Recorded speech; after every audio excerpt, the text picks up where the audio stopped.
Olá, amigos do Sentido, estamos aqui para mais um vídeo para as nossas reflexões acerca do homem e da família. E a temática do nosso trabalho hoje será sobre: será mesmo que você conhece os seus filhos? Né?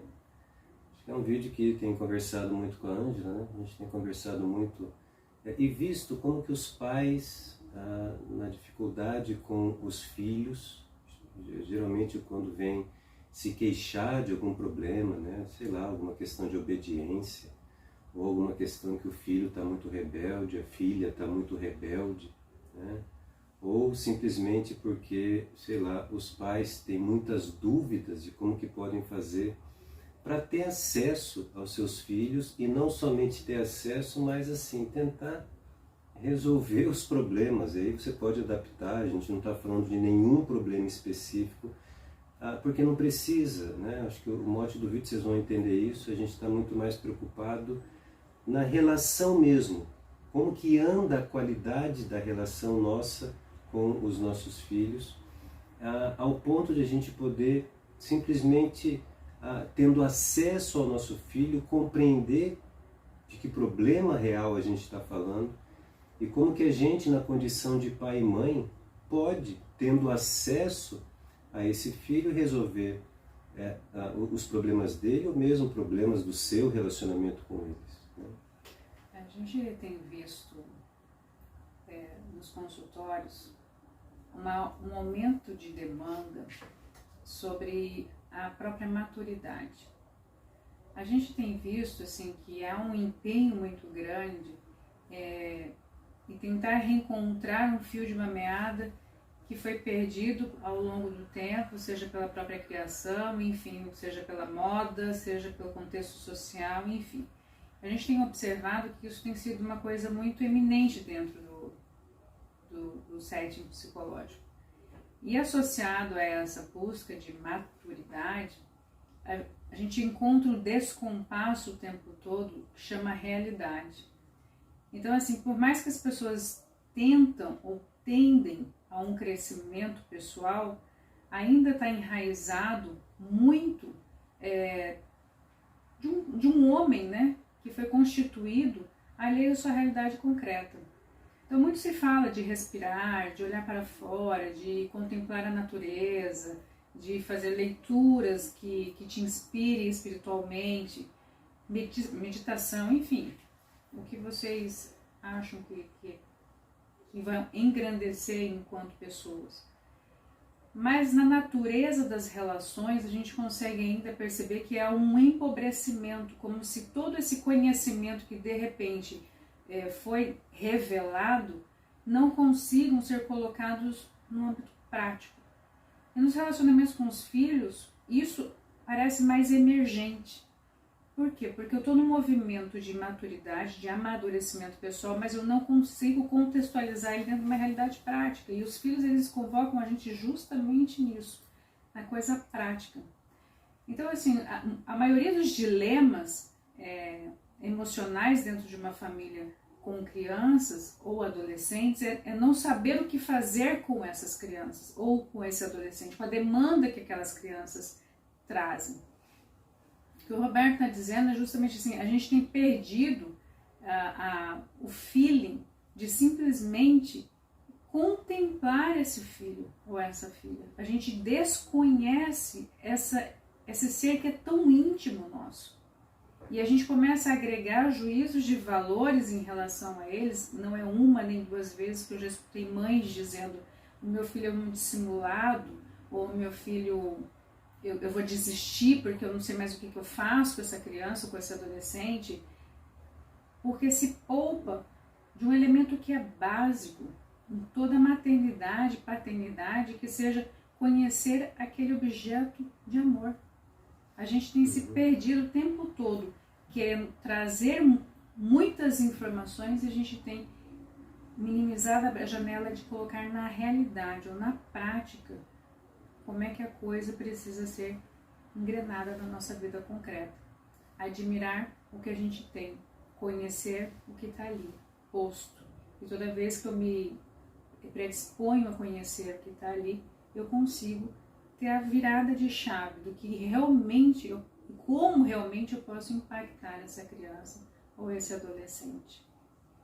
É verdade, assim, a gente conhece a máxima, né, assim, de a gente não consegue amar quem a gente não conhece. Né? Acho que isso é uma máxima que a gente conhece, ouve muito e até acredita, mesmo que a gente nunca parou para refletir, a gente vê que é uma coisa que intuitivamente, né, assim, fala por si mesmo, né, assim, nada nessa vida que a gente não conheça, a gente teria alguma facilidade de ter acesso. Então, isso pode ser adaptado nisso que a gente está tentando trazer aqui.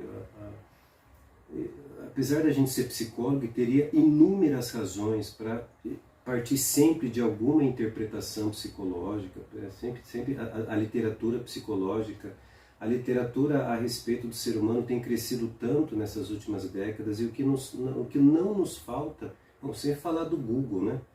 O que não nos falta é informação a respeito do porquê que o filho está me peitando, do porquê que o filho está desobediente, porquê que um filho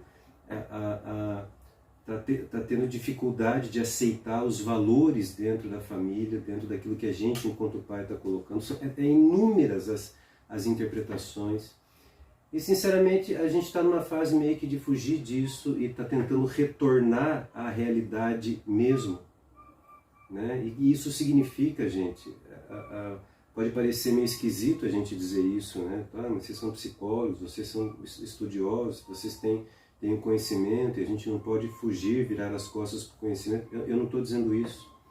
Eu só estou dizendo que de nada vale você ter conhecimentos elevadíssimos acerca da família, conhecimentos elevadíssimos a respeito da função de pai, de uma função de mãe, e o efeito que isso está gerando na nossa geração enquanto pai e mãe é que, curiosamente, a gente percebe que a gente fica muito mais preocupado com as nossas preocupações do que com o objeto da nossa preocupação. Então eu estou lá preocupado com a minha filha. Quando eu assusto, eu estou mais preocupado de resolver essa preocupação do que com a minha filha mesmo. E esses fenômenos têm se dado de maneira muito direta quando, assim, nós perguntamos para um pai, para uma mãe, coisas simples, por exemplo, que comida seu filho gosta?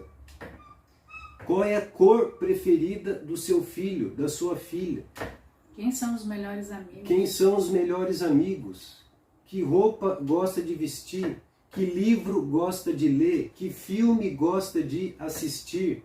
Quais são as orações que o seu filho tem mais apreço, mais carinho? Qual que é o santo de devoção do seu filho? Você sabe qual que vai ser a sua resposta? Provavelmente você que está nos assistindo, às vezes você não sabe dizer.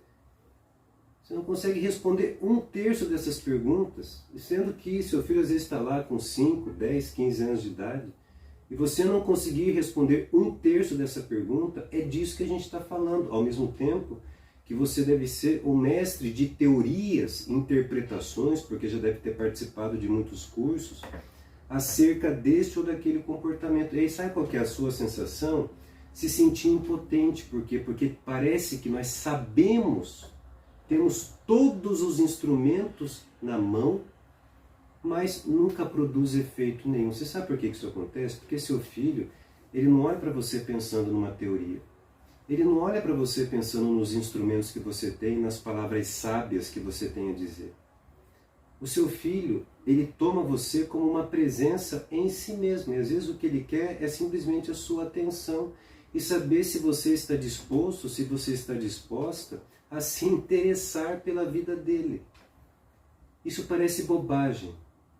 Tire 1 semana, 10 dias, para viver e conhecer as coisas que fazem parte da vida do seu filho. Não é se submeter à vida do filho. Pai e mãe não se submete à vida do filho, mas pai e mãe, como formador de personalidade, formador de identidade, formador dos valores dos filhos, tem a obrigação de viver a vida desse filho. Por quê? Por conta da máxima que eu estava dizendo no começo.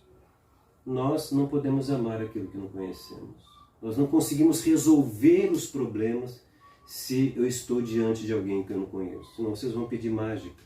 E isso, gente, está acontecendo muito. E curiosamente a resposta que a gente está tentando dar aqui é até a resposta mais barata para a resolução dos nossos problemas familiares.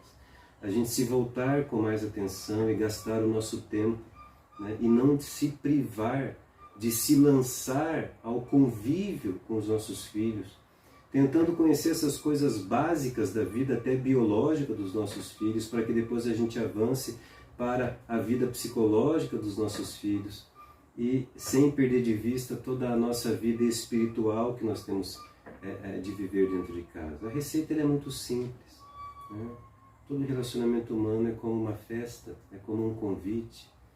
A gente, quando aceita esse convite e resolve participar daquela confraternização, daquele evento, todos ali crescem com isso, ganham com isso. Não é diferente no nosso encontro, seja enquanto casal, marido e mulher, e nós, enquanto marido e mulher, na vivência com os nossos filhos. Está na hora da gente tirar mais tempo, gastar mais tempo com essa realidade tão bonita, né? Com essa missão que nos foi dada, com essa vida que nos foi confiada, porque os filhos não são nossos, são só vidas que nos foram confiadas, e aquele que nos deu essas vidas, que é o próprio Deus, vai prestar conta conosco, né? Então, assim, é uma reflexão assim, bastante pontual, bastante sutil, apesar de ser simples, é uma reflexão que merece a gente gastar tempo, refletir sobre isso, fazer nossas introspecções, fazer as nossas orações em cima disso, né? Pedir a Deus que nos ensine, né, essa verdadeira pedagogia, que é a pedagogia que já nos foi dada com a missão de pai e mãe, de se voltar para a vida dos nossos filhos e, como estava dizendo Ângela, aprender a contemplar essas vidas, sim, como um mistério. E o mistério não está lá para ser interpretado, o mistério está lá para a gente viver, absorver e tomar para nós, e naquilo que vai evocar o nosso sentido de missão enquanto pai e enquanto mãe. Tá bom?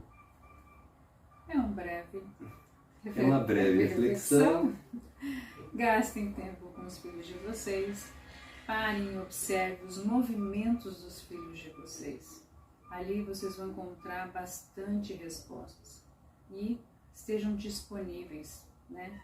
Disponibilidade afetiva. Não é disponibilidade só de tempo, nem de manual, né? Como muitas vezes a gente encontra por aí. Uma disposição a amar. Ali vai ter todas as respostas que a gente cotidianamente precisa. Muito bem, a gente se vê num próximo momento.